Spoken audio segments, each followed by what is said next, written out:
घावात घातला वासनेने त्याला हरणाचा लळा लागत गेला.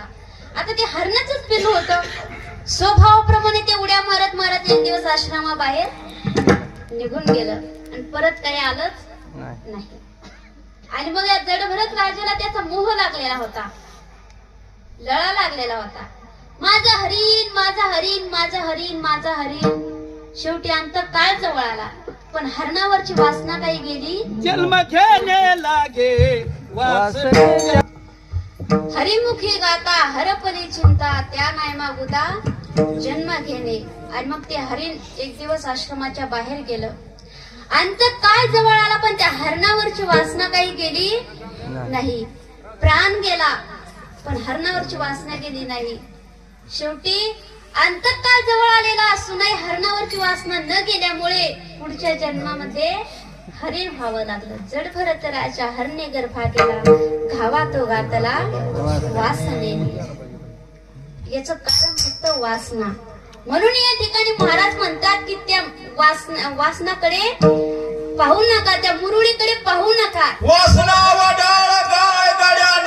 म्हणून महाराज म्हणतात की त्या मुरुळीकडे पाहू नका, नरकात जावं लागेल. इच्छा मुरळीस पाहू नका, पडाल नरकाद्वारे.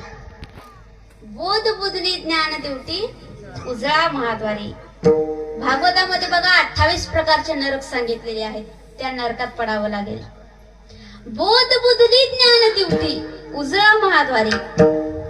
आता बघा, खंडोबाच्या भक्ताच्या हातामध्ये भक्ती करता अशा अनेक प्रकारचे साधना असतात आणि त्यामध्ये बुधली हा एक प्रकार आहे.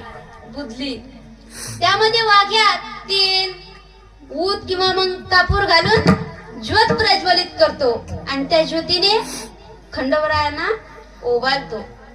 तीच बोधरूपी बुधली आणि ज्ञानरूपी देवटी त्या खंडेरायाच्या महाद्वारामध्ये उजळायला सांगतात. खंडोबाला रोडगान वांग्याचं भरीत फार आवडते बघा, पण या ठिकाणी या अभंगामध्ये रोडगा आणि वांग्याचं भरीत कोणतं, तर हेच महाराज अभंगाच्या शेवटच्या चरणात. आत्मनिवेदन भरीत रोडगा निवतीला हारोहारी, एका जनार्दनी धन्य खंडेराव त्यावरी पंचावारी. एकदा सर्वांनी हाताने टाळी आणि मुखाने भजन करा. विठोबा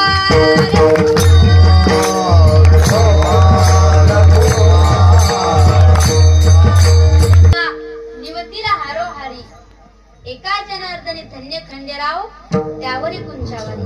खंडोबाला बघा नैवेद्य अर्पण करा, पण कोणता, तर आत्मसमर्पण करा. खंडे